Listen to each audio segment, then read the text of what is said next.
이번 이야기부터는 소종섭 전 시사저널 편집국장이 함께 참여하겠습니다. 어서 오십시오. 김영철 통일전선부장의 방남을 놓고 정치권이 정면으로 지금 충돌했습니다. 특히 자유한국당은 국회 밖으로 뛰어나갔습니다. 김영철 부장의 방남 공세 수위를 한껏 끌어올렸는데요. 이 때문에 김영철 일행은 통일대교를 건너지도 못하고 길을 우회해서 겨우 서울에 닿을 수 있었습니다. 이 길로 올라오면 못 올 것입니다. 이런 상황에서 이 길을 통해서 한국으로 내려오겠다는 것은 어려울 것입니다. 김영철이가 대구멍으로 들어온 것 같습니다. 저희 당원들이나 우리 시민들이 김영철이를 그리 쉽게 편안하게 방치하지 않을 것으로 저는 생각합니다. 그러니까 경의선 육로를 통해서 남한에 왔던 북한의 대표단 가운데 통일대교를 넘지 못한 일행은 유일하게 이번 김영철 단장 일행이었죠. 일단 이제 북한에서 한국에 올 수 있는 여러 가지 길 중에서 일단 기본적인 길이 이제 통일대로를 건너서 오는 길입니다. 네. 사실 그 길을 통해서 그동안 많은 대표단이 왔었고, 네. 그 이외에는 이제 뭐 비행기를 이용한다든지 또 이쪽 동해를 이용한다는 이런 식이었는데, 이번 같은 경우는 그래서 자유한국당 당원들이 김무성 전 대표를 비롯해서 아예 밤샘을 했습니다. 저기. 네. 그러다 보니까 저길로 올 수 없으니까 그러니까 전진로라고 있습니다. 사실 거기가 이제 민간인 통제적입니다. 그렇죠. 일반 도로이긴 한데 그렇기 때문에 일반인들이 들어갈 수 없는 도로죠. 네. 그래서 이제 그쪽으로 우회를 해서 일단 서울로 들어왔거든요. 어쩔 수 없이 이제 그쪽으로 통해서 왔는데, 아마 이제 자유한국당 입장에서는 이번에 정말 저렇게 행동을 하지 않으면 정말 보수 정당, 안보 정당으로서 이거는 치욕이다. 막 그렇게 해서 전 당원들이 동원된 것 같습니다. 네.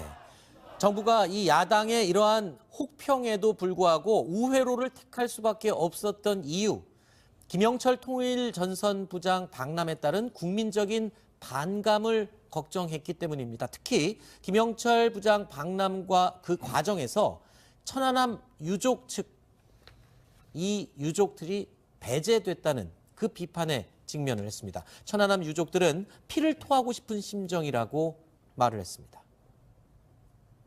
김영철은 천안함 폭침, 연평도 포격 주범이다. 평창 올림픽 회의식 참석 수용을 즉각 철회하라. 국가가 나라를 위해 희생한 저희 천안함 4.6 용사의 명예를 지켜주셔야 하는 거 아닙니까? 김영철이라는 인물을 두둔하는 듯한 발언과 함께 대한민국 땅을 밝게 할 수 있단 말인가요? 저희 유가족들은 결코 받아들일 수 없습니다. 피를 토하고 싶은 심정입니다. 자, 천안함 유족들은 지금 청와대 항의 방문까지 추진하고 있는 상황인데, 문재인 대통령 입장에서는 이 유족들을 외면할 수도 없고요. 절대 외면할 수도 없고, 그렇다고 또 뭐라고 답할 수도 없는 그런 상황인 것 같습니다. 사실 이번에 보면 정부 입장에서 조금은 이제 선제적으로, 네. 시간이 많지는 않았지만 그래도 천안함 유족들에게 먼저 이러이러한 상황을 좀 알리면서 뭔가 좀 양해를 구하는 그런 행동을 좀 선제적으로 했으면 네. 상대적으로 좀 파장이 적었을 것 같은데, 그렇지 않고 이제 김영철의 방남을 그냥 승인을 했고, 또 통일부라든지 이런 쪽에서 김영철과 관련해서 이야기를 할 때 천안함 폭침의 주범이라고 어떤 뭐 확정할 수 없다, 뭐 네. 이런 식의 이제 메시지를 내다 보니까 네. 이미 국민들 사이에서는 다 천안함 뭐 폭침하면 이제 김영철을 딱 떠올리고 있는 그런 상황인데, 그렇죠. 그렇다면 그 자체를 부인하는 것이냐. 예를 들면 이렇게 되니까 이게 사실은 이슈가 더 커진 거예요, 오히려. 정부 네. 입장에도 그런 측면이 있기 때문에 저는 뭐 문재인 대통령이 이러한 천안함 유족들의 어떤 아픈 마음, 이런 부분을 충분히 이해를 하고 있을 거라고 보고, 아마 그 이후에 여러 가지 좀 끌어안는 그런 행동들을 좀 보여야 되지 않을까 생각을 합니다. 네, 이후에 어떤 끌어안는 행동을 하리라 믿습니다만, 그래도 지금 일단 김영철 일행과의 실무 협상이 진행되고 대화가 이루어지고 있기 때문에 굉장히 조심스러운 건 사실입니다. 특히나 청와대 쪽에서는 이 김영철 일행을 데려오는 그 작전을 극비리에 작전명까지 진달래 작전이라고 붙여서 진행을 했군요.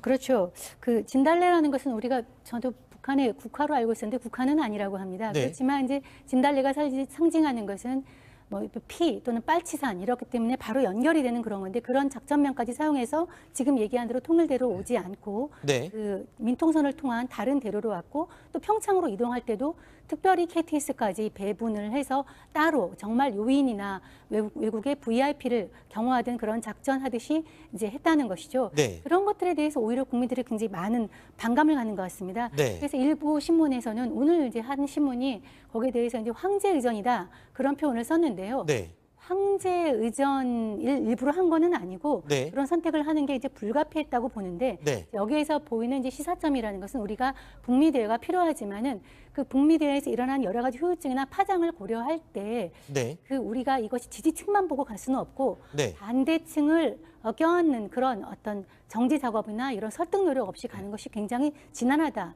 이런 걸 보여주고 있습니다. 네, 방금 말씀하신 그 진달래가 빨치산을 상징한다라든가 아니면 다른 의미를 얘기했던 건 그냥 지나가는 말로 개인적인 의견을 말씀하신 거지 청와대나 정부에서 이런 얘기를 밝힌 건 절대 아님을 다시 한번 제가 정리를 하고 넘어가도록 하겠습니다. 자, 그 이름과는 일단 무관하지만 진달래 작전이라고 극비리에 수송한 것 정부 측에서는 굉장히 조심스러울 수밖에 없기 때문에 그랬다 이렇게 이해하겠습니다. 근데 뭐 왜 또 진달래라고 이렇게 작전명을 정한지 모르겠어요. 또 진달래 얘기입니까? 근데, 네.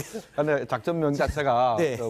좀 그렇습니다. 왜냐하면 네. 북한에서는 이제 진달래가 상당히 의미가 있는 꽃이고, 아 그래요? 꽃이고 이제 물론 뭐 국화는 목련입니다만은 저게 이제 무슨 혁명 가공기도 있고, 네. 그다음에 이제 저 화장품 이름도 북한은 진달래 화장품이 있어요. 네. 뭐 그런 건데 어찌됐든 간에 이 김영철 일행을 수송하기 위해서 특발 열차편을 이제 편성을 했고 그 돈이 한 천만 원 들었다 그러니까 뭐 이렇게 사람들이 황제 예우라 그러는데 네. 황제까지는 안 되는 거죠. 네. 뭐 두 분은 일단 뭐 황제 예우다 뭐다 이거에 대해서 좀 불만스럽게 얘기를 하시는데 소정숙 국장은 어떻게 보십니까? 그런 이건 뭐 순전히 제 생각인데요. 네. 이 진달래라는 것을 우리가 봄 하면 꽃 하면 가장 쉽게 떠오르는 게 진달래꽃 아니겠습니까? 진달래가 굉장히 지금 어제 되게 이제 논란이 그 되고 있군요. 네. 평창 폐막식에서 어제 춤 중에 춘행무라고 있었잖아요. 거기서 마찬가지 이제 봄춘이 들어가거든요. 네. 그렇기 때문에 아마 제 생각에는 정부 입장에서 겨울을 끝내고 이제 어떤 남북 관계의 봄을 좀 맞이하자 이런 측면에서 아마 봄이라는 단어를 좀 많이 썼고 그중에 아마 진달래도 그렇게 들어갔지 않나 싶은데 지금 저 VIP 이른바 황제 의전을 했다 저런 부분과 관련해서는 저는 뭐 불가피한 부분이 있지 않느냐. 네. 아까도 말씀드린 대로 김영철이라는 인물에 대해서 우리 국민들이 굉장히 안 좋은 감정을 갖고 있는 상황이기 때문에 만약에 서울역이나 청량역 같은 데서 이제 기차를 타게 된다면 거기에서 불상사가 일어날 가능성도 있고 네. 그렇기 때문에 또 덕소 같은 평소에는 안 쓰지만 거기를 일부러 또 KTX를 쓰게 해서 거기서 뭐 탑승을 한다든지 네. 워커힐 같은 그러한 경우가 용이한 곳을 이제 숙소로 정한다든지 뭐 네. 이동 간에 이제 어떤 신호등을 다 정지를 한다 이런 부분들은 그러한 좀 불상사를 피하기 위한 어떤 알겠습니다. 경호와 안전상의 뭐 불가피한 조치이지 않았나 네. 그렇게 생각합니다. 왜 하필 진달래라고 지어서 제가 진행하기 곤란하게 계속 자제를 해도 계속 진달래 얘기가 나오는군요. 자, 한국당은요. 김영철 통일전선부장의 방람이 결정된 이후에 국회를 떠나서 정부 야당에 대한 여당에 대한 총공세를 펼치고 있습니다. 청와대 항의 방문, 통일대교 점거 농성에 이어서 오늘은 지금 이 동아일보 채널 A가 있는 바로 앞입니다. 청계광장에 모였습니다. 여러분, 대한민국 대통령으로서 정말 부끄러운 행동을 하고 있습니다. 여러분, 나라를 지킨 장병들의 유족은 밖에서 울부짖고 있는데 우리 장병을 죽인 김영철은 안에서 웃으면서 대한민국의 대통령을 만나는 것이 여러분 말이 됩니까?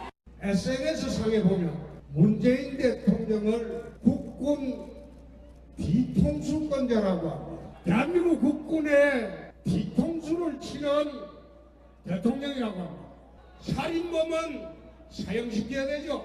그러니까 국군 뒤통수권자가 살인범을 불러놓고 서로 짝짝꿍하고 있는 나라가 되어버렸다.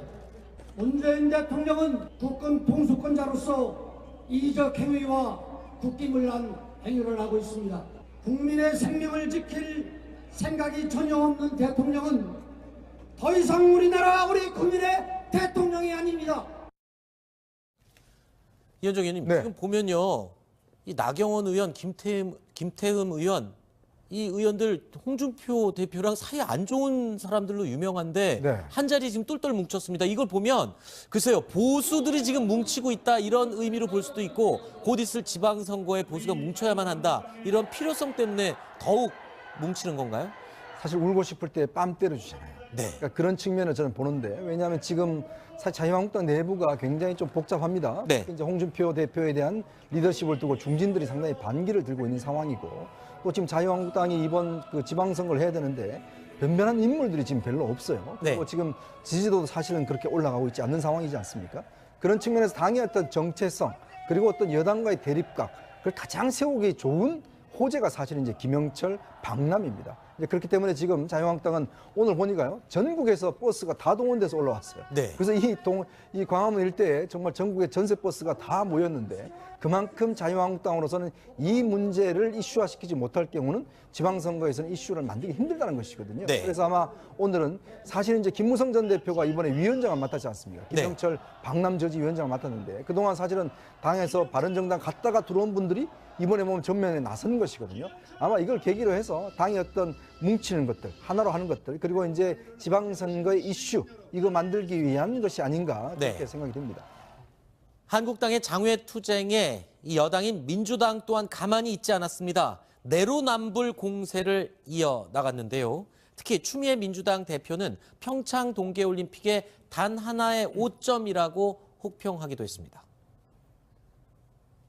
평창올림픽 기간 중 딱 하나의 오점이 있다면 우리나라의 제1야당 자유한국당의 행태라 하겠습니다. 국회를 파행으로 이끌던 한국당이 오늘부터는 대규모 장외투쟁에 나서겠다고 합니다. 자신들이 집권했을 때는 아무렇지도 않게 만났던 인물을 문재인 정부는 만나서는 안 된다 하는 주장은 억지에 불과합니다. 이런 억지로 장외투쟁의 명분이 될 수는 없을 것입니다. 김영철이 방남한다고 알려졌을 때 해외 언론들조차 이건 남남 갈등을 유도하려는 의도가 있다라고 분석을 했습니다. 그렇다면 우리가 그 의도에 말려들지 않으려고 노력을 해야 될 이 시점에 정치권이 오히려 나서서 남남 갈등과 분열의 선두에 서는 건 아닌가, 이런 생각을 잠깐 해봤는데 어떻습니까? 정치권이라면 오히려 이런 분열을 봉합하는 역할을 해야 되는 거 아닌가요? 그걸 뭐 더 오히려 간격이 커져가고 있다. 또 북한의 의도가 그대로 먹혀들고 있다는 걸 보여주는 것 아니냐, 이렇게 생각할 정도로 지금 본다면, 예를 들면 자유한국당 같은 경우는 자유한국당 현재 비판하고 있는 흐름 이 자체를 저는 이해를 합니다. 그런데 거기 지도자들이 홍준표 대표라든지 김성태 원내대표라든지 그 쓰는 언어 자체가 국민들이 설득 이렇게 납득할 수 없는 너무 격한 언어를 가지고 얘기를 한다는 거죠. 네. 좀 더 설득력 있는 논리를 가지고 그렇게 얘기를 하는 것이 좋겠다는 생각이 들고, 민주당 같은 경우도 사실은 뭐 김영철 통전부장이 과거에 천안함 폭침 어떤 주범이라고 확실히 할 수 없다는 그런 거라든지, 아니면 과거에도 군사회담 하러 그때도 방남했었지 않느냐라는 이러한 논리도 사실 국민들이 듣기에는 그렇게 설득력 있는 논리는 아닙니다. 그 당시 군사회담 때 왔던 것은 정확히 표현하면 방남이 아니고 그 판문점의 유엔사 관할 지역에 회담을 하러 나온 것이죠. 그리고 김영철이라는 인물에 대해서 많은 대다수의 국민들이 어쨌건 천안함 폭침의 주범이라고 알고 있는 그런 상황에서의 그러한 논리도 그렇게 국민들이 보기에 설득력 있지 못하다. 결국은 정치권은 자신들의 눈으로 자신들이 보고자 하는 것만 보면서 얘기를 하기 때문에 점점점 간격이 더 벌어지고 있는 것이죠. 네, 알겠습니다. 이번 이야기 여기서 마무리하도록 하겠습니다.